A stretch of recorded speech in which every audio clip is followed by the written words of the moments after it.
All rise. 159 is now in session. The Honorable Walter shall preside. Good morning. Please be seated.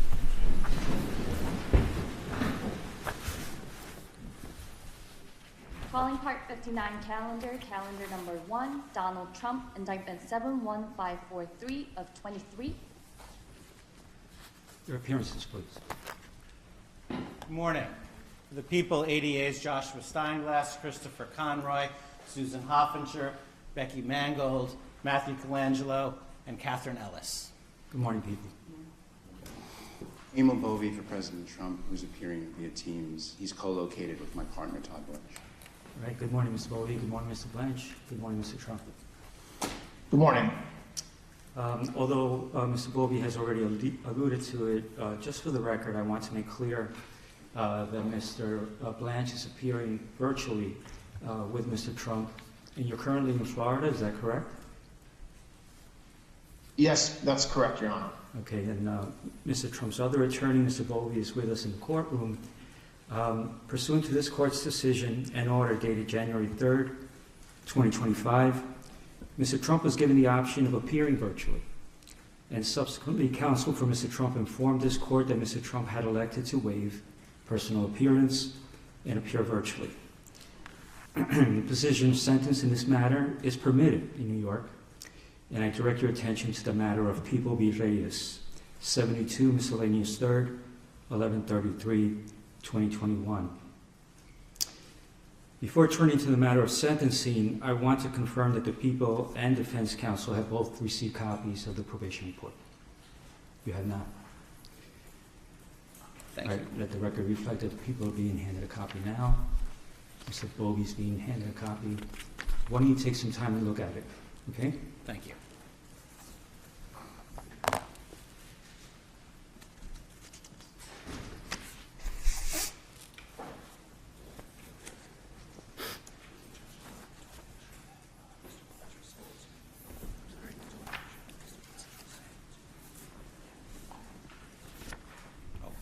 While the parties look at the probation report, Mr. Blanche, I'd like to confirm that you received an e-copy of the report. Yes, Your Honor. We received a copy this morning, and I have it in front of me.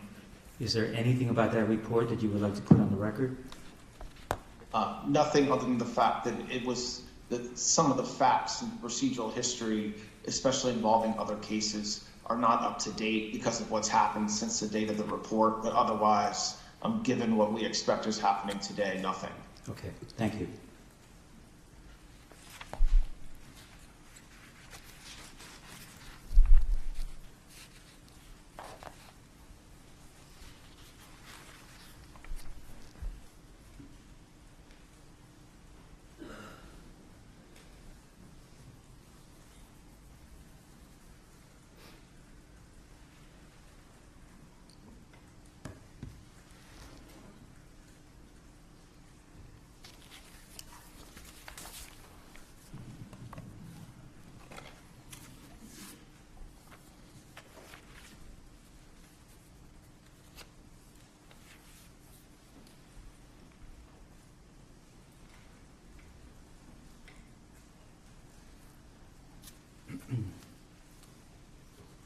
People, is there anything about the probation report that you would like to put on the record?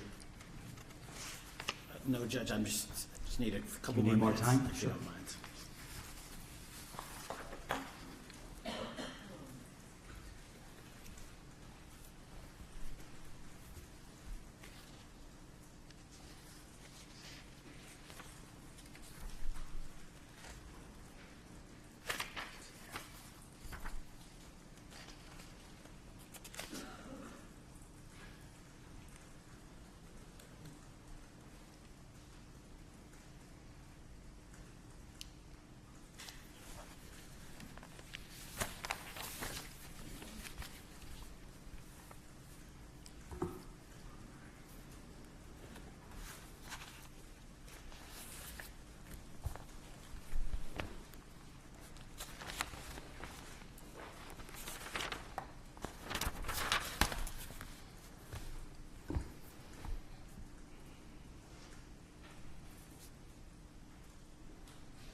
Thank you, Judge.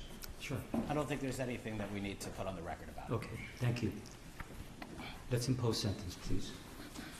Donald Trump, you are before the court for sentence following the conviction by trial to 34 counts of falsifying business records in the first degree. Before being sentenced, the court will allow you, your attorney, and the assistant district attorney an opportunity to address the court with any matters relevant to sentencing. For the people, Thank you. Judge, where's the preferred place for me to stand? Wherever you feel comfortable. Okay.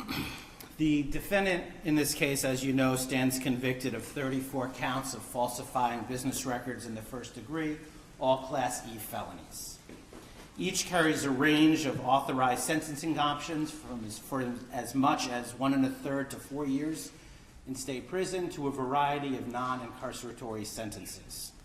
In this court's January 3rd decision on the defendant's Clayton motion, Your Honor indicated an inclination to impose an unconditional discharge. Under all the circumstances of this case, its unique posture and the defendant's status as president-elect, the people recommend a sentence of an unconditional discharge. In finding the defendant guilty in this case, the jury necessarily found unanimously that the defendant falsified 34 separate entries in his business records with the intent to defraud, which included an intent to commit or conceal a conspiracy to promote his own election by unlawful means. Having presided over the trial, Your Honor is very familiar with the conduct, its seriousness, and the overwhelming evidence to support the jury's verdict. I'm certainly not going to rehash that now. In last week's decision on January 3rd, this court referred to the gravamen of the defendant's conduct, his criminal conduct in this case, as constituting, quote, premeditated and continuous deception. The verdict was delivered by a jury that was carefully chosen using an extensive questionnaire based on suggestions from both parties and after thorough questioning of the prospective jurors by both sides. The verdict in this case was unanimous and decisive, and it must be respected. As this court has observed, quote, the sanctity of a jury verdict and the deference that must be accorded to it is a bedrock principle in our nation's jurisprudence. The defendant's conduct before, during, and after this trial also merits consideration. Instead of preserving, protecting, and defending our constitutionally established system of criminal justice, the defendant, the once and future President of the United States, has engaged in a coordinated campaign to undermine its legitimacy. Far from expressing any kind of remorse for his criminal conduct, the defendant has purposefully bred disdain for our judicial institutions and the rule of law. And he's done this to serve his own ends and to encourage others to reject the jury verdict that he finds so distasteful. He has characterized these proceedings as corrupt, rigged, a witch hunt, or a sham too many times to tabulate. The defendant's rhetoric has only ratcheted up since this court's rulings on his motions to dismiss. He has been unrelenting in his unsubstantiated attacks upon this court and its family, individual prosecutors and their families, the witnesses, the grand jury, the trial jury, and the justice system as a whole. The defendant has not only been held in contempt by other jurists in other matters, but this court alone found the defendant in contempt for 10 distinct violations of the order restricting extrajudicial speech. In his legal filings, the defendant has used dangerous rhetoric in leveling accusations of intentionally unlawful and unconstitutional conduct on the part of this court and the prosecution. As this court has noted, the defendant's conduct, quote, constitutes a direct attack on the rule of law itself. Moreover, the defendant has publicly threatened to retaliate against the prosecutors who have sought to hold him accountable in this and other matters, and the courts who have endeavored to fairly and faithfully adjudicate these matters. Such threats are designed to have a chilling effect, to intimidate those who have the responsibility to enforce our laws, in the hopes that they will ignore the defendant's transgressions because they fear that he is simply too powerful to be subjected to the same rule of law as the rest of us.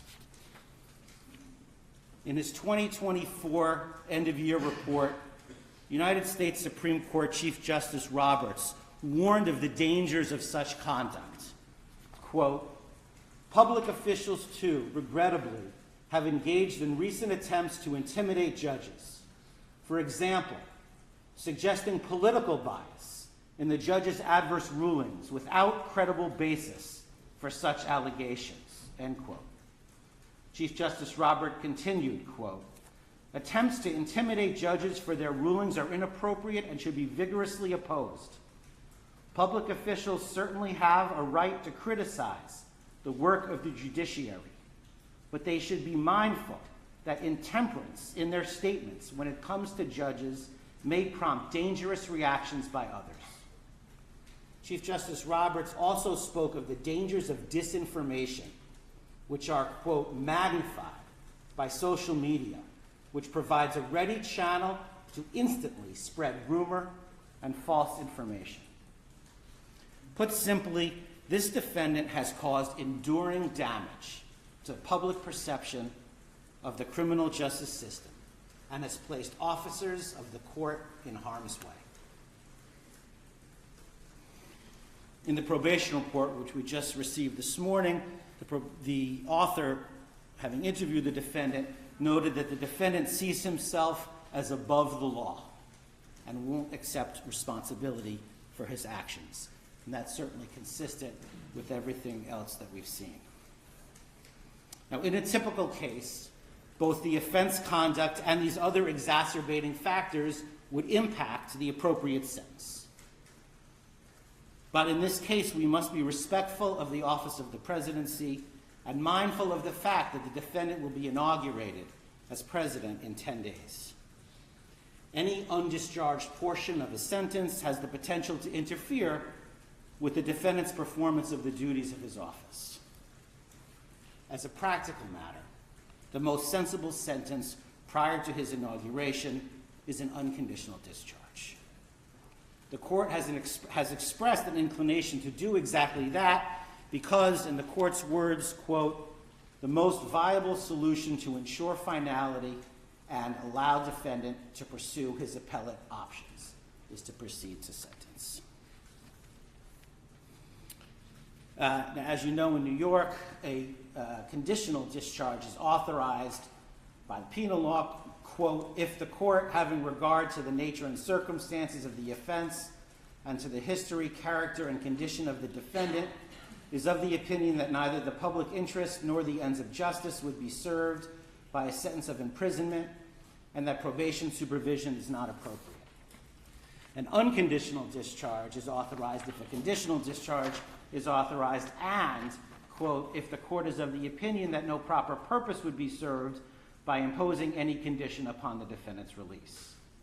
Because these crimes are felonies, the court must set forth in the record the reasons for its action. The American public has the right to a presidency unencumbered by pending court proceedings or ongoing sentence-related obligations. But imposing this sentence ensures that finality. Sentencing the defendant permits this court to enter judgment, to cement the defendant's status as a convicted felon while he pursues whatever appeals he intends to pursue. And it gives full effect and respect to the jury's verdict while preserving the defendant's ability to govern. People therefore recommend that this court impose a sentence of an unconditional discharge. Thank you. Thank you. Counsel. Thank you, Your Honor.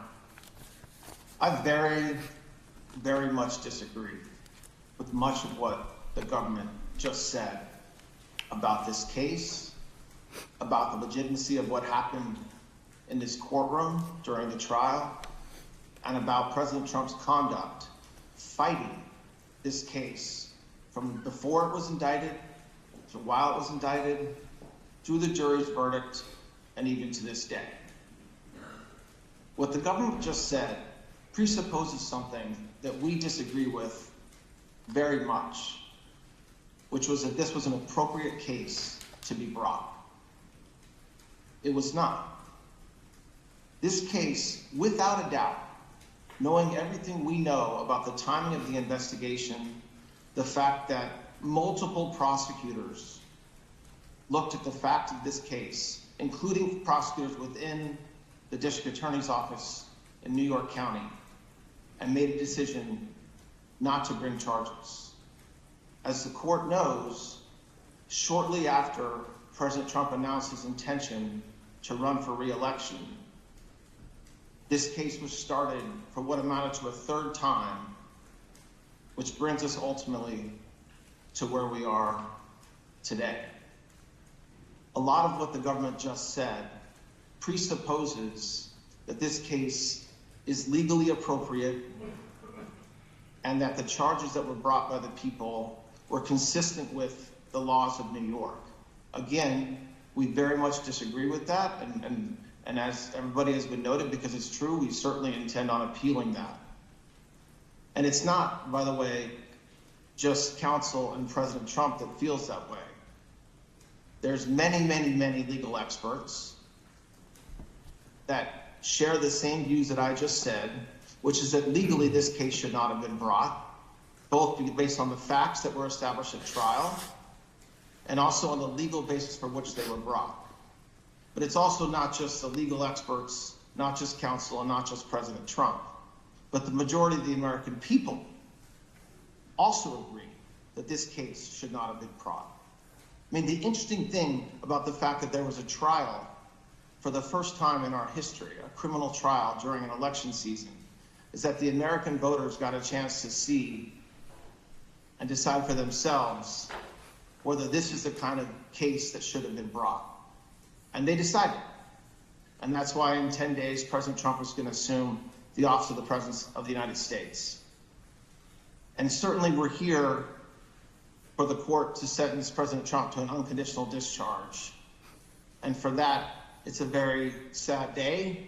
It's a sad day for President Trump and his family and friends. But it's also, in counsel's view, a sad day for this country, because this was a case, without a doubt, that was brought by a district attorney who promised that he would go after President Trump if elected, and felt like he had to go through with that promise. And so that's sad. And I hope, and I know that President Trump shares this view, that this will never happen again in this country. And so we certainly understand where we are today. We very much intend on pursuing an appeal of this verdict and what happened during this investigation. And we certainly believe that the only appropriate sentence, if one's to be imposed at all, which we very much believe it shouldn't be, and that the case should be dismissed, is a sentence of an unconditional discharge. Thank you. Thank you. Would your client like to be heard? Yes, thank you, Your Honor. This has been a very terrible experience. I think it's been a tremendous setback for New York and the New York court system. This is a case that Alvin Bragg did not want to bring. He thought it was, from what I read and from what I hear, inappropriately handled before he got there. A gentleman from a law firm came in and acted as a district attorney, and that gentleman, from what I heard, was a criminal or almost criminal in what he did. It was very inappropriate. It was somebody involved with my political opponent. Part of the records that we're talking about, they're saying, I just noticed where he said I was falsifying business records. Well, the falsification of business records, as they said, was calling a legal expense in the books where everybody could see them, a legal expense. In other words, that legal fees or legal expense were put down as legal expense by accountants.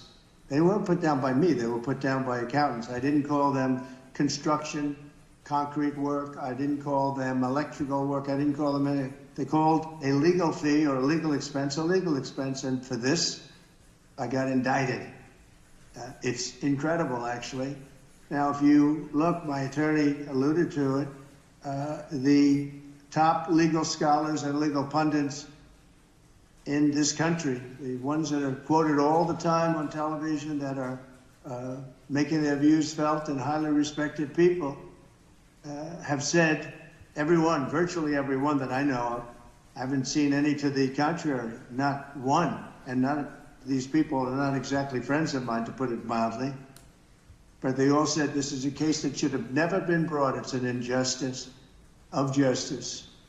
Very respected Jonathan Turley, Andy McCarthy, Judge David Rifkin, a wonderful man who just passed away, by the way, Greg Jarrett, Ellie Honig from CNN, of all places. CNN said that. Paul Ingratian, Alan Dershowitz, they all said this is not a case that should be brought. It's not, think about it, legal expenses are down as legal expenses, and I get indicted for business records. Everybody should be so accurate. It's been a political witch hunt. It was done to damage my reputation so that I'd lose the election, and obviously that didn't work. And the people of our country got to see this firsthand because they watched the case in your courtroom. They got to see this firsthand, and then they voted, and I won and got the largest number of votes by far of any Republican candidate in history, and won, as you know, all 7 swing states, won conclusively all 7 swing states, and won the popular vote by millions and millions of votes. And they've been watching your trial, so they understood it.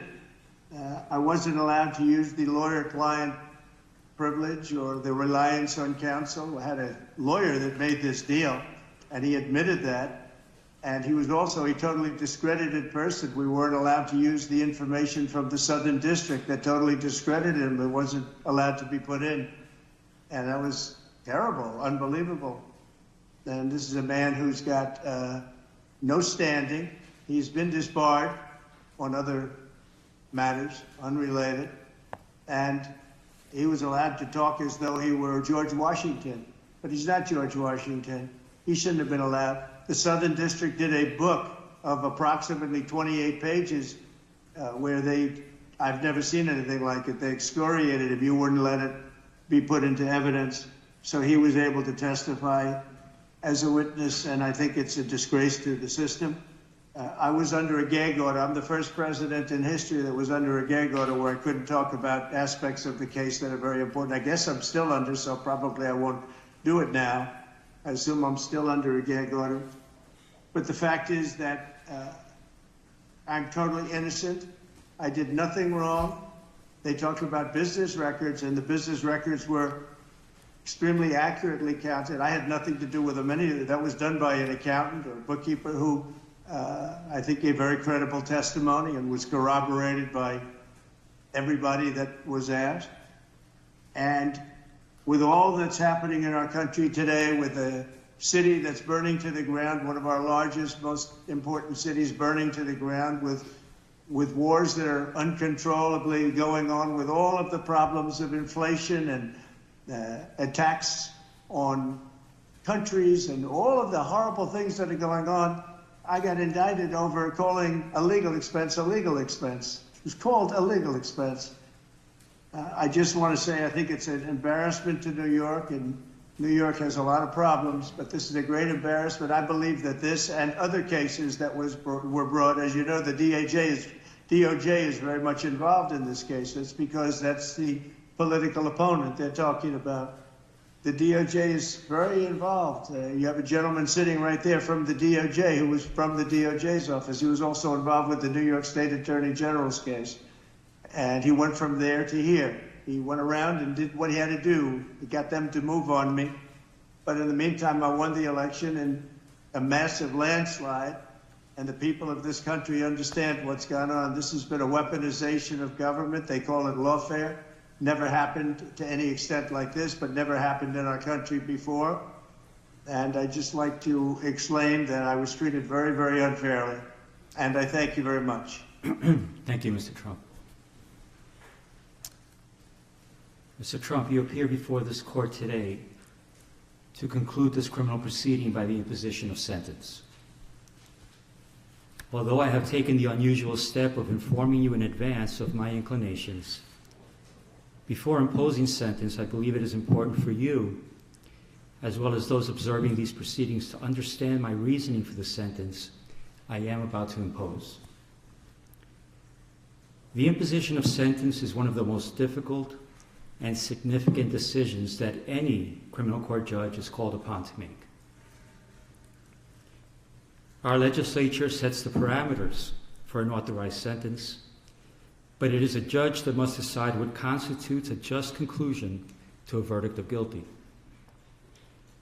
A court is vested with broad discretion in determining what sources or evidence it may consider to arrive at an appropriate sentence.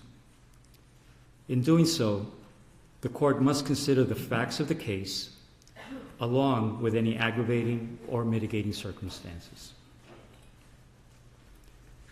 In my time on the bench, I've been called upon to grapple with this weighty responsibility for countless defendants who have been found guilty after trial for an assortment of offenses, ranging from nonviolent Class E felonies to the most heinous of crimes, including homicides, sex trafficking, and child sexual abuse. The task is always difficult and deserving of careful consideration, whether the sentence be an unconditional discharge or incarceration of 25 years to life. However, never before has this court been presented with such a unique and remarkable set of circumstances. Indeed, it can be viewed fairly that this has been a truly extraordinary case. There was unprecedented media attention, public interest, and heightened security involving various agencies. And yet, the trial was a bit of a paradox because once the courtroom doors were closed, the trial itself was no more special, unique, or extraordinary than the other 32 criminal trials that took place in this courthouse at the same exact time. Jury selection was conducted, the same rules of evidence were followed, opening statements were made, witnesses called and cross-examined, evidence presented, summations delivered, the same burden of proof was applied, and a jury made up of ordinary citizens delivered a verdict. And it was all conducted pursuant to the rules of procedure and guided by the law. Of course, part of what made it feel somewhat ordinary was the outstanding work, preparation, and professionalism of the clerks, court officers, court reporters, security personnel, and the entire staff of this building who did their jobs as they would with any other criminal trial. So while one can argue that the trial itself was in many respects somewhat ordinary, the same cannot be said about the circumstances surrounding this sentencing. And that is because of the office you once occupied and which you will soon occupy again. To be sure, it is the legal protections afforded to the office of the President of the United States that are extraordinary, not the occupant of the office. The legal protections, especially within the context of a criminal prosecution, afforded to the office of the President have been laid out by our founders, the Constitution, and most recently interpreted by the United States Supreme Court in the matter of Trump versus the United States, which was decided on July 1st, 2024.